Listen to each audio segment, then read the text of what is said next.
Ada seorang pengusaha besar berumur sekitar 65 tahun. Terkenal, asetnya tidak lagi terhitung.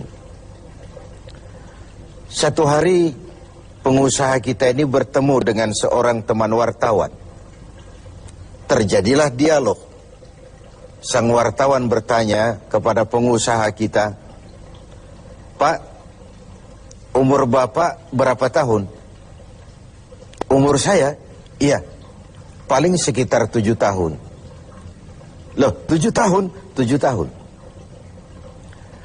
"Anak Bapak berapa orang?" "Satu." "Satu saja?" "Satu saja." "Harta Bapak berapa banyak?" "Ya, paling sekitar 10 sampai 15 juta rupiah saja." Teman wartawan berkata, "Pak, kenapa Bapak berdusta? Bapak orang terkenal, pengusaha besar, punya biografi.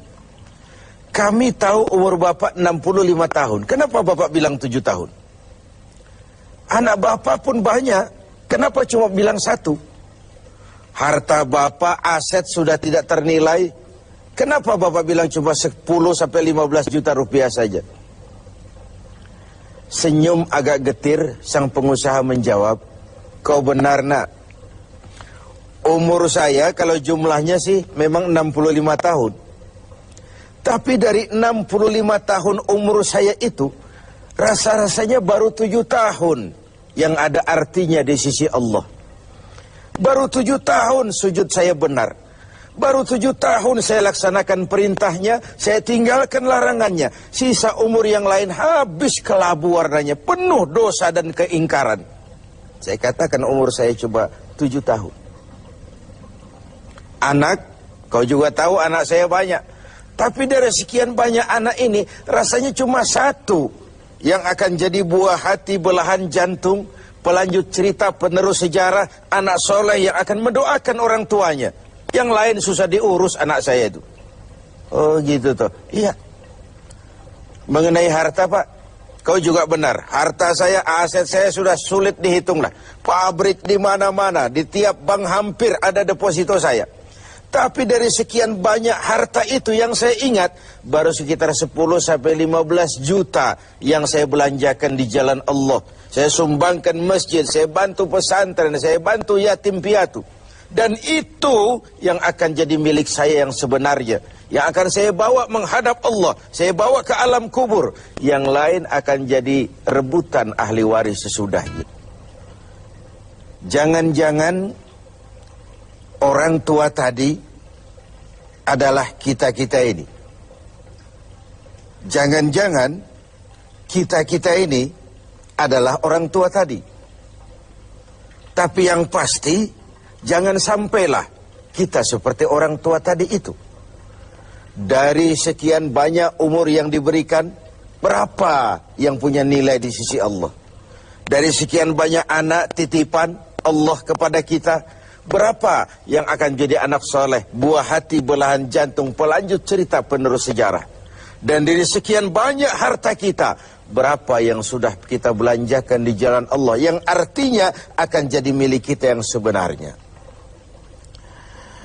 Banyak ketidakadilan yang terlepas dari pengadilan dunia.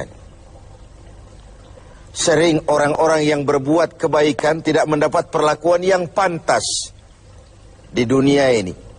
Sering kehidupan jadi rancu. Yang benar dikhianati, pengkhianat dibenarkan. Yang tuntunan dijadikan tontonan, yang tontonan malah dijadikan tuntunan. Untunglah ada akhirat. Bukan sekedar melepas diri dari ketidakberadayaan kita menghadapi sistem.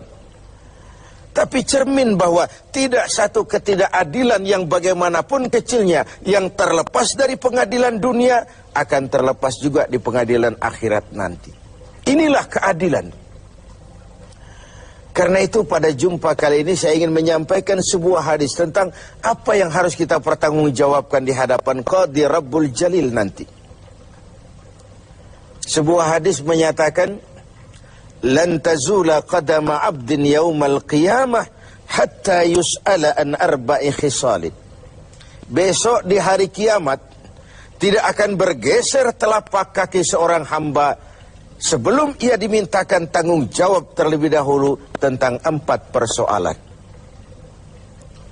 Apa yang 4 itu? Pertama, an umrihi fima afnahu. Umur yang diberikan kepadanya akan dimintakan tanggung jawab kelak. Di mana umur itu dihabiskan? Diberikan umur 30 tahun kah, 40 tahun, 50 sampai 70, 100 bahkan.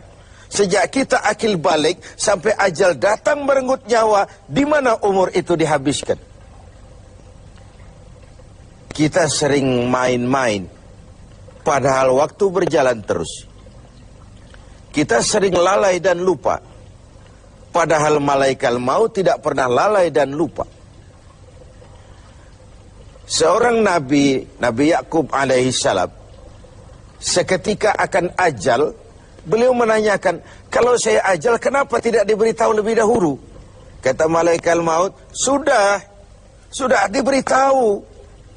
Loh, bagaimana caranya diberitahu? Perubahan yang terjadi pada fisik kita adalah pemberitahuan. Uban yang bertabur, mata yang mulai lamur, pendengaran yang mulai kabur, itu semua pemberitahuan agar kita mawas diri. Umur akan dimintakan pertanggungan jawab, di mana umur itu dihabiskan. William Shakespeare memang pernah bilang, waktu hidup itu singkat. Tahu-tahu baru saja zuhur, tahu-tahu sudah asar. Baru saja asar, tahu-tahu sudah maghrib.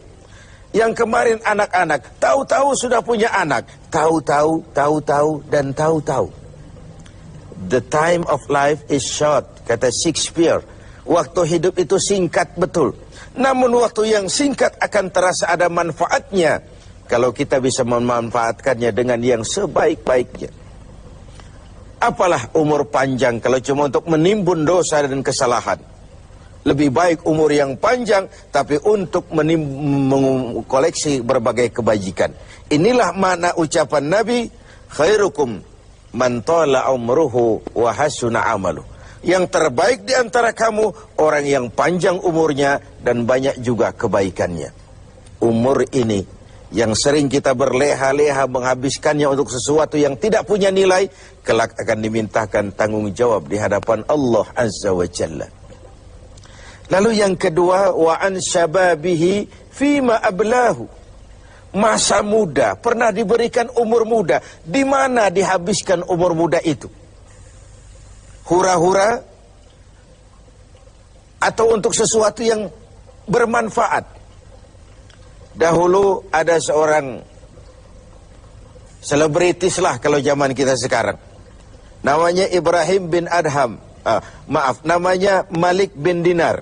Namanya saja sudah Malik bin Dinar, Raja bin Uang. Hidupnya jet set. Satu malam dia mengadakan pesta di rumah mewahnya. Datang seorang pengemis, bertanya kepada penjaga pintu, siapa yang punya rumah ini? Bos saya. Iya, Malik bin Dinar. Oh, orang kaya? Orang kaya. Selebriti? Selebriti. Dia hamba apa orang merdeka? Dia orang merdeka. Kalau hamba bagaimana bisa pesta sehebat ini? Orang tua itu senyum lalu bilang, sampaikan kepada bosmu Malik bin Dinar, dia memang orang merdeka. Kalau dia hamba bukan seperti ini pekerjaannya. Dia orang merdeka. Dilarang tidak terlarang, dicegah pun tidak tercegah. Merdeka dia memperturutkan hawa nafsunya. Kalau dia hamba Allah, bukan begini pekerjaannya. Menghabiskan waktu untuk pesta, hura-hura, sesuatu yang tidak ada gunanya.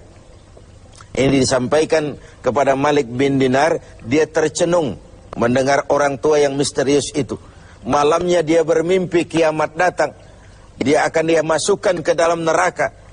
Karena itulah lalu dia bertobat dan kemudian menjadi ahli sufi yang terkenal, Malik bin Dinar. Masa muda akan dimintakan tanggung jawab. Yang ketiga, wa an ilmihi maza amilabi. Ilmu yang dimilikinya, kemana ilmu itu diamalkan? Untuk mencerdaskan orang atau untuk membodohi orang yang memang sudah bodoh? Untuk membimbing umat atau menyesatkan orang lain? Agar hamba menjadi hamba Allah atau agar orang menghambakan dia? Ilmu akan dimintakan pertanggungan jawab. Yang terakhir, wa an malihi min aina iktasabahu wa fima anfaqahu.